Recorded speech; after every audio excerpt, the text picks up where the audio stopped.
అద్దంకి దయాకర్ గారిని మాట్లాడాల్సిందిగా కోరుతున్నాను. దయాకర్, మరి నేను ఈ తెలంగాణ జిల్లాల్లో ఈ సింహగర్జన గురించి తిరిగినప్పుడు అక్కడున్న తెలంగాణ జిల్లాలోని వాళ్ళందరూ కూడా మరి చాలా వెనుకబడితనంలో ఉన్నారు. చాలా వెనుకబడితనం అంటే నేను అక్కడికి వెళ్ళి చూసిన తర్వాత ఒక అసత్య ప్రచారం మాలల మీద జరుగుతుందన్న విషయం కూడా నేను గుర్తించడం జరిగింది.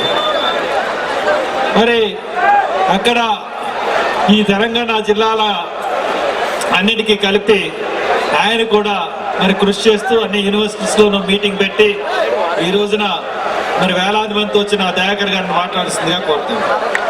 దీని తర్వాత ఇంకొక ముగ్గురు ఉన్నారు, దాని తర్వాత నేను మాట్లాడతాను.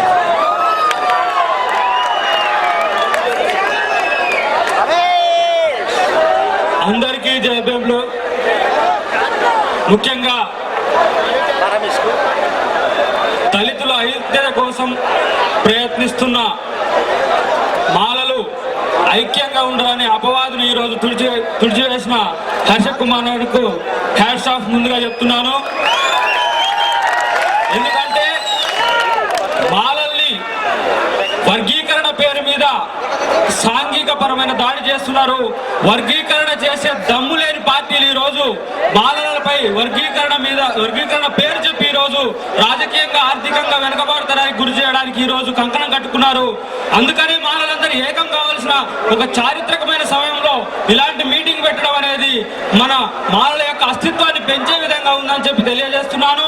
అంతేకాకుండా మాలల మీద జరుగుతున్న దాడిని స్వజాతి ఎవరైతే ప్రజాప్రతినిధులు మంత్రులు ఉన్నారో ఈ రోజు బాహటంగా విమర్శించలేని పరిస్థితి ఉన్నందుకు మనం చాలా బాధపడుతూ వాళ్లకు సిగ్గు తెచ్చుకునే విధంగా వచ్చే ఎన్నికల్లో వాళ్ళు ఓడగొట్టడానికి కూడా కార్యాచరణ తీసుకోవాలని చెప్పి నేను తెలియజేస్తున్నాను.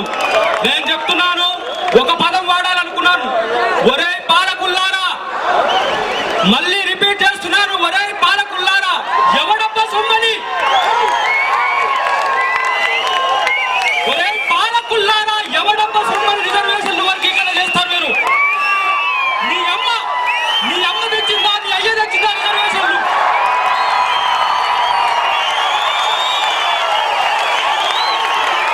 నా అయ్య తెచ్చిండు అంబేద్కర్. చెప్తున్నాం, మాలలను అణిచివేయాలని చూస్తే మాలలు తొక్కి మరి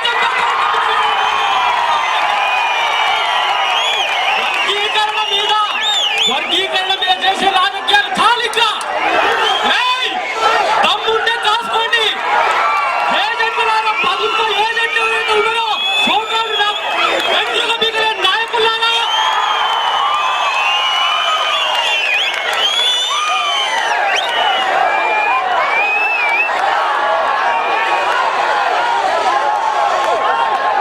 చరిత్రను సృష్టించడానికి రెడీగా ఉన్నారు.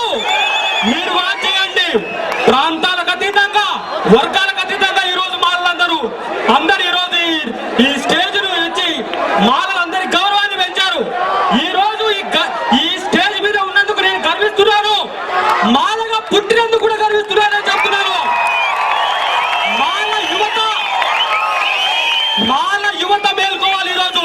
ఎందుకంటే మట్టి విసుక్కునే మాలకి ఎలాంటి సంబంధం లేదు. రిజర్వేషన్ గురించి ఈ రోజు లారీలు పెట్టుకొని ఇక్కడ దానికి వచ్చారు.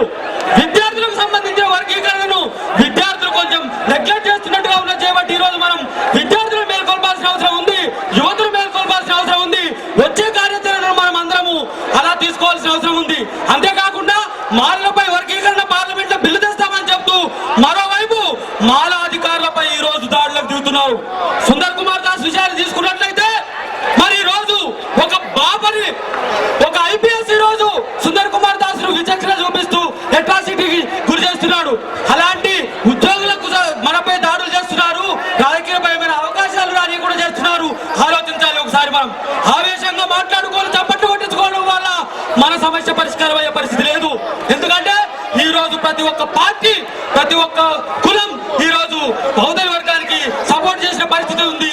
ఎందుకంటే మాలల్ని ఏ విధంగా ఎదుర్కోలేని కులాలు, వర్గాలు, ఈ బూర్జువా పార్టీలు ఈ రోజు మనల్ని ఒక ఎత్తుగా అంచవేయాలని చూస్తున్నారు.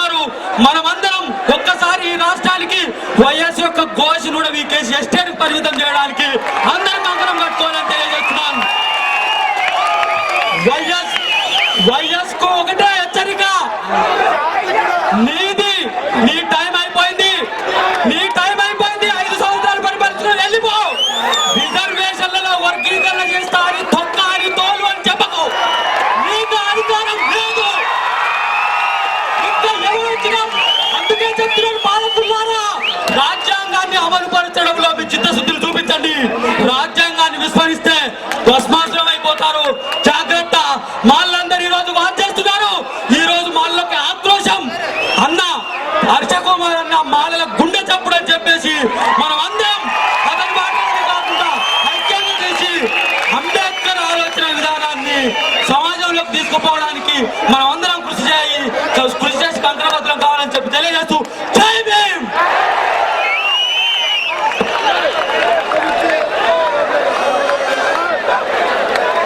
ఇప్పుడు మనం చాలా